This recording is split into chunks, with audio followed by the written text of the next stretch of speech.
Olá, pessoas! Vamos para mais uma aula. Como a gente sempre fala nos vídeos, né? Cadê aqui? Procure um lugar calmo, um lugar silencioso, né? Pra vocês conseguirem se concentrar melhor, tá bom? É importante, né, que vocês tenham um lugar de estudo, tá, gente? Peguem o caderno de vocês, o estojo, caneta, façam as anotações, né, alguns comentários, algumas observações que vocês quiserem colocar, inclusive dúvidas, tá, gente? Pode anotar dúvidas, tá bom? E o livro didático de vocês, né, se vocês quiserem acompanhar a aula pelo livro, tá? A aula de hoje, gente, na verdade, vai ser uma revisão, tá bom? Porque a gente já estudou os 3 capítulos, né? Que vai cair na prova de vocês, né? E eu sei que foi muito conteúdo, né, pra vocês. Então a gente vai fazer agora uma revisão, tá bom? Dos tópicos mais importantes, tá? Então eu vou procurar falar o que é mais importante, relacionar, né, os 3 capítulos em si, tá bom? Mas é uma revisão, tá? Então se você tiver dúvida, você pode rever essa aula, né? Ou então as outras aulas, tá? Que eu aprofundei mais, tá? Em cada capítulo. Aqui é só a revisão mesmo, ok? Então vamos lá. O capítulo sobre imigração, né? Só lembrando, gente, que eu comecei falando o capítulo da população brasileira, né? Dos formadores da população brasileira. Só que esse capítulo vocês já trabalharam no trabalho, né? Que eu passei para vocês, tá bom? Então a gente vai abordar só da migração em diante, tá? Então, o capítulo que fala sobre imigração, o que a gente pode tirar aqui de mais importante, que vocês têm que saber, tá bom? A migração, gente. A migração tem ali uma ideia de área, uma área mais atrativa e uma área que não é tão atrativa assim, que eu vou dizer que é uma área de repulsão. Como assim? Se a pessoa está migrando, o que é migração? É um deslocamento. Ela está saindo de um lugar e indo para outro lugar. Se ela está fazendo isso, é por algum motivo, não é? Ou é porque o lugar que ela tá não tá agradando tanto, tá acontecendo alguma coisa que ela tem que sair, né? Por exemplo, tá acontecendo alguma guerra, tá acontecendo algum desastre natural, por exemplo, que ela tem que sair, ou ela tá indo em busca de algo melhor, não é? Ou seja, de condições melhores para ela, ou seja, tem uma outra região atrativa, tá bom? É importante vocês terem isso em mente, ok? Enfim, a gente tem o processo de imigração brasileira. A gente teve principalmente o Nordeste, né? A região Nordeste, a principal região em termos de imigração. Os migrantes eram principalmente vindos do Nordeste, tá bom? No caso. Então, os nordestinos saíram do Nordeste, né, em busca de condições melhores, tá? E o Sudeste foi a região que mais recebeu esses migrantes, tá bom? Inclusive, teve um período muito grande em que os nordestinos estavam indo pro Sudeste direto, né? Direto. Claro, a gente pode dividir a migração em quatro grandes migrações, tá bom? Mas em todas essas migrações, não aconteceram somente elas. Por exemplo, eu coloquei aqui, migração Nordeste Centro-Oeste. Nessa época, não aconteceu só isso. Em todas essas 4 migrações que aconteceram, sempre teve a do Nordeste pro Sudeste, tá bom? Só que ela foi perdendo a força, né? Então, no começo, a gente tinha ali uma migração muito forte dos nordestinos indo para o sudeste, que a gente pode até chamar de êxodo nordestino. Eles estavam indo, gente, principalmente em busca de melhores condições. Então, eram principalmente homens, né? Geralmente, tipo, com filhos, enfim, chefe de família, vamos dizer assim, que eles iam em busca de trabalho, né? Eles não tinham uma escolaridade muito alta, não tinham uma formação muito grande, e iam em busca de qualquer trabalho mesmo, tá bom? Trabalho braçal, enfim. Eles iam pro Sudeste em busca de um trabalho, né? Em busca de melhores condições para eles poderem sustentarem a família deles, né? Enfim. Isso aconteceu de uma forma muito forte, tá? E por isso que a gente pode chamar de êxodo nordestino, ok? E depois a gente teve uma época ali que houve uma migração do Nordeste, né, dos nordestinos, não só pro Sudeste, claro, eles também estavam indo. Só que agora eles iam também pro Centro-Oeste. E por que eles foram pro Centro-Oeste? Porque essa foi a época da construção de Brasília. Então, quando Brasília foi construída, né, que ela foi construída bem ali no interior do Brasil, né, isso chamou a atenção, né? Dos trabalhadores do Nordeste, né? Por quê? Porque é mais uma oportunidade deles terem um trabalho, né? Deles terem uma renda, deles terem melhores condições, né? Financeiras, enfim, tá bom? Então, muitos trabalhadores, eles também foram para o Centro-Oeste, tá?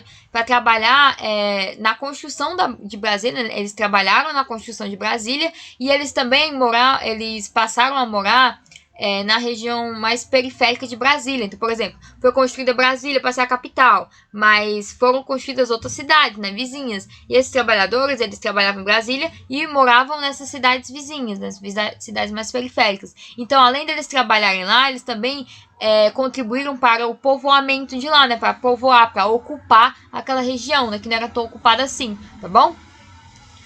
Enfim, e além do nordestino, gente, também teve alguns trabalhadores vindo do sul também, tá bom? É porque foram mais nordestinos, tá?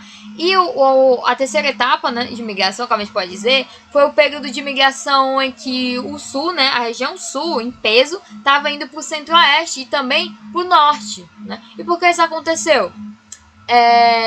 Claro, nessa época também alguns nordestinos também iam pro norte, mas foi mais o pessoal do sul indo pro centro-oeste e pro norte. E porque isso aconteceu pela expansão da fronteira agrícola. Então já era a época em que eu tinha ali um estabelecimento da agricultura na região do Cerrado, né, que está no meio do Brasil, né, essa região mais central do Brasil, e eu tenho ali essa expansão da fronteira, né, ou seja, eu vou aumentar a região de agricultura, né, em relação à floresta amazônica que eu tenho aqui em cima, né, eu vou aumentar a fronteira, vou ocupar mais, vou, enfim, aumentar esse território para a agricultura. Isso atraiu muito os agricultores, né, os grandes agricultores, os latifundiários do sul, tá bom? Que eles foram para a região do que estava acontecendo, né, o agronegócio, tá? E um outro período que a gente pode dizer, marcante, foi a migração do sudeste para o norte. Que a gente pode dizer que foi uma migração de retorno. Como assim migração de retorno? O pessoal que era do nordeste, que foi para o sudeste, agora eles resolveram voltar para casa deles. Então, por isso que a gente diz que é retorno, tá? Então a gente tem ali uma migração do sudeste para o nordeste. E por que isso aconteceu? Por vários fatores, principalmente por desenvolvimento econômico, né? Das regiões, né? Porque por muito tempo a gente teve ali só o Sudeste como a região desenvolvida, né? Que tinha ali uma concentração industrial, enfim, é a região que tinha mais serviços para prestar para a população, né? Então ali era desenvolvido. Só que com o tempo, né, foram se desenvolvendo outras regiões, outras cidades foram se desenvolvendo. Teve ali uma desconcentração industrial. Como assim? São Paulo parou de ser tipo centro, né? Só acontecia em São Paulo, agora não mais, tá bom? E o avanço da urbanização, né? Ou seja, esse processo de industrialização, de urbanização, ele atingiu não só algumas cidades específicas, só que a maioria das cidades do Brasil inteiro, né? Enfim, isso fez com que descentralizasse esse polo, né? No caso, Sudeste, só o Sudeste que é interessante. Não, agora outras cidades vão crescer, vão se desenvolver e vão ser interessantes também, tá bom? Inclusive, nessa época que tem uma migração entre as regiões, ou seja, dentro da região, por exemplo, dentro do Nordeste, por exemplo, tem uma migração, sei lá, os cearenses indo para Pernambuco, baianos indo pro Piauí, por exemplo. Então eu vou ter uma migração agora, não mais voltada numa região indo para outra região. Vou ter aqui dentro da própria região, né? Que eu vou dizer que é uma migração interregional, tá bom? Que é entre os estados. Ou ainda, dentro do próprio estado, né? Então, sei lá, você mora em Sobral e vem para Fortaleza, por exemplo, né? Dentro do próprio estado, tá bom? Enfim. Além disso, ó, tá aqui o mapa, né? É importante botar um mapazinho pra vocês conseguirem visualizar, tá bom? As setinhas, ó. Então eu tenho ali o Nordeste indo pro Sudeste, né? De forma muito forte. Depois eu tenho ali um período em que o pessoal do Sul vai pro Centro-Oeste, ó. E o Nordeste também vai pro Norte, né? E ali que o pessoal do Sul vai em peso, né? Ó, que seria a expansão da fronteira agrícola, tá? Que eles vão em busca dela. População, o que a gente pode falar de população, né? Que é o outro capítulo que a gente está estudando. Tem vários termos que é importante vocês saberem, tá bom? Vocês têm que saber o termo. Então vamos trabalhar esses termos. A gente teve aqui no Brasil, gente, uma redução, né, da taxa de natalidade, da fecundidade e da mortalidade. O que são essas taxas? O nome já tá falando. Natalidade é a quantidade de pessoas que nasceram, né, os bebezinhos que nasceram. Fecundidade é uma taxa que ela vai indicar mais ou menos quantos filhos a mulher brasileira tem, por exemplo, né? Então eles fazem uma média. Então vamos supor que, sei lá, seja entre 2 filhos, por exemplo. Então, geralmente, né, as mulheres têm 2 filhos. Mas no caso, gente, atualmente tá menos de 2 filhos, tá? Tá 1,3 por aí, tá bom? Claro, é um índice, né? Não quer dizer que existe uma pessoa, 0,3, né? Você não vai, sei lá, uma pessoa e um braço, não. Mas é só um índice, tá bom? E eu tenho também mortalidade, né? Mortalidade, geralmente, gente, ela acompanha a natalidade. Porque quanto mais bebês nascem, mais bebês morrem, né? Justamente porque eles, se tá nascendo muito bebê, quer dizer que não tem um controle de natalidade muito grande. Se não tem um controle de natalidade muito grande, quer dizer que não tem atendimentos de saúde, assim, primários, né? De assistência, que a gente fala, né? Assistência à saúde de uma forma que toda a população tem acesso. Então, muito provavelmente, são mães, né, que têm uma vulnerabilidade social maior e os bebês dela, pode ser, né, que eles não sobrevivam, né, no caso, se eles não tiverem condições para isso, tá bom? Então, geralmente, quando a gente tem um país que tem uma taxa de natalidade muito alta, geralmente ele também tem uma taxa de mortalidade muito alta. Só que o Brasil não, o Brasil ele conseguiu reduzir essa taxa de natalidade e a mortalidade infantil, que é uma coisa muito boa. E também a fecundidade, tá bom? Então, a gente deixou de ter filho, né, basicamente, temos menos filhos do que antigamente. Isso é uma linha, né, que tende a se seguir, tá? Cada vez menos pessoas vão ter menos filho. E isso foi justamente pelos avanços, né, na ciência, na tecnologia também, né, na saúde, tá bom? E também pelo processo de urbanização também, né, que contribuiu para ser um ambiente mais fácil, né, em que as informações são passadas mais fáceis do que, por exemplo, no campo, tá? E o crescimento vegetativo, o que seria isso? Ele vai analisar o ritmo de crescimento de uma população, né? Que seria o boom demográfico, né, que eu tinha falado. O crescimento vegetativo, gente, ele vai analisar quantas pessoas estão morrendo, quantas pessoas estão nascendo. E aí, se eu tiver mais pessoas morrendo do que nascendo, é uma coisa ruim, né? Um saldo negativo. Se for mais pessoas nascendo, é uma coisa positiva. Mas, além disso, eu vou avaliar justamente essa crescente. Então, por exemplo, se eu tenho uma população muito alta, eu vou dizer que está num boom demográfico, porque tem muita gente, tem muita mão de obra, tá bom? País populoso e país povoado. Um país populoso, gente, o termo populoso está ligado com o número absoluto de habitantes, que seria a população absoluta, ou seja, quantas pessoas moram, vamos lá, simplesmente. E o país povoado é em relação à distribuição da população. Então, aqui é em relação à população relativa ou densidade demográfica, que é quando eu vou pegar a quantidade de pessoas e eu vou dividir pela extensão territorial, ou seja, o tamanho da terra, tá bom? Aí eu vou saber mais ou menos quantas pessoas tem em cada metro quadrado, né? Vamos supor. E assim eu vou saber se é muito povoado ou se é pouco povoado. O Brasil, gente, ele é pouco povoado. Por quê? Porque a distribuição dele é irregular. Então, por exemplo, numa região tem muita gente, numa região tem pouca gente, entendeu? Então, isso faz com que seja irregular. Então, é pouco povoado. E em relação à expectativa de vida, né, do brasileiro, aumentou, né, devido à melhoria nas condições de saúde, né. Também é a mesma lógica da redução da taxa de natalidade e fecundidade e mortalidade. Por quê? Porque se eu tenho a redução dessas taxas, quer dizer que a expectativa de vida vai aumentar, né? Quer dizer que a qualidade de vida está melhorando. Então, isso é um indicador muito bom, tá bom? E eu tenho a pirâmide etária, né? Que é aquela piramidezinha, vocês lembram? Que tem um lado as mulheres, outro lado os homens. E eu vou ter aqui a idade, né, da população, né? Sei lá, os bebezinhos, as crianças, adolescentes, e vai crescendo, né? Enfim, essa pirâmide brasileira, ela está se invertendo. Como assim se invertendo? A base, que seria os mais novinhos, né? Os bebês, as crianças, adolescentes, os jovens, eles estão se estreitando, ou seja, está diminuindo a quantidade de jovens. E a ponta está se alargando, ou seja, a ponta seria os idosos, né? Eles estão aumentando, tá bom? E cerca de 50% das pessoas, da população, né, elas compõem o PEA, né, que é a população economicamente ativa. Por que isso é importante? Porque essas pessoas, gente, quem sustenta o país, basicamente, né? É o pessoal que está trabalhando, né? Que está contribuindo para a renda, enfim, para a renda do país, né? Para o PIB do país. Então, a gente tem aí metade das pessoas, né? Fazem parte, né, dessa contribuição.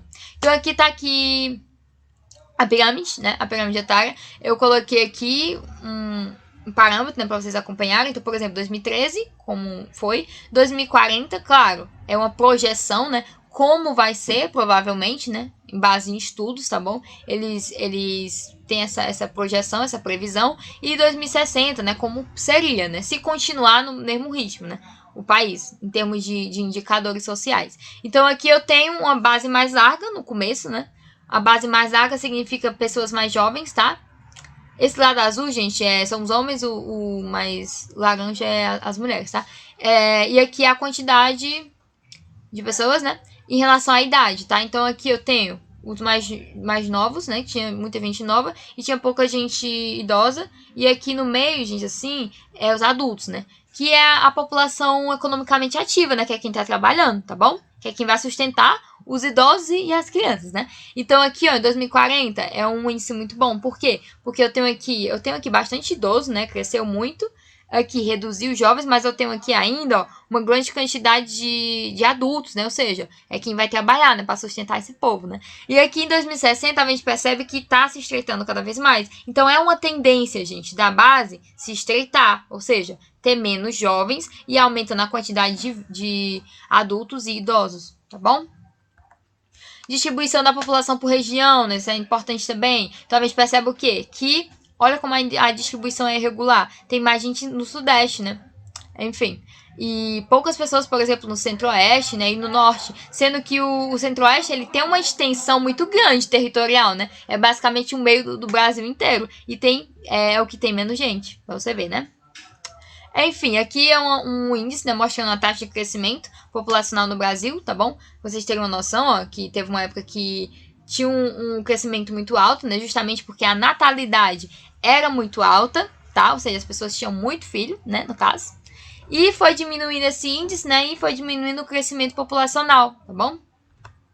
Urbanização, que a gente pode falar. O Brasil é um país urbano, né? Cerca de 80% da população mora em zona urbana, né? Claro, isso é um fato que aconteceu a partir da década de 60, né? Que foi depois que teve a Revolução Verde, né? Que foi uma modernização da agricultura, né? Que isso fez com que houvesse o uso de tecnologia na agricultura, ou seja, os trabalhadores eles foram substituídos por máquinas, então eles foram para as cidades para procurar um trabalho, né, procurar vida, né, no caso, né, uma forma de viver, tá bom? Enfim, inclusive, gente, isso está relacionado com a macrocefalia urbana, ou seja, tem muita gente nas cidades, muita gente, então é como se tivesse um inchaço urbano, ou macrocefalia, tá bom? Mesma coisa. E isso vai fazer com que tenha uma segregação espacial. Já tinha desigualdade social. Se tiver mais gente ainda, vai ter uma desigualdade maior. Ou seja, vai ter uma zona periférica e uma zona elitizada, né? Algumas pessoas vão ter boas condições de vida, outras pessoas não. Vão ficar à margem, né? Ou seja, vai ter uma segregação socioeconômica. Tá? É quando você vê, por exemplo, de um lado você vê grandes prédios, do outro lado você vê favelas, por exemplo. Isso é um exemplo de segregação espacial. Quer dizer que a desigualdade está tanta que você consegue ver, né, no espaço, tá bom? O Brasil ele possui 31 regiões metropolitanas, tá? 31. O que são regiões metropolitanas? É o conjunto de áreas integradas socioeconomicamente a uma cidade principal. Então, por exemplo, Fortaleza. Fortaleza é uma cidade principal. E a gente tem cidades que estão ligadas a ela. Calcaia, por exemplo, né? É uma cidade que faz parte da região metropolitana, tá bom? A hierarquia urbana, ela determina a estrutura econômica, o que cria uma rede de ligações e influências entre os outros centros urbanos. Hierarquia urbana, gente, o que é? Eu vou ter ali uma relação entre as cidades. Tem cidades mais pequenas, tem médias, tem cidades grandes. E vai ter ali uma relação de poder, né? Essa cidade grande vai influenciar a média vai influenciar a pequena, e assim vai, tá bom? Rede urbana é justamente isso, essa distribuição espacial das cidades, né?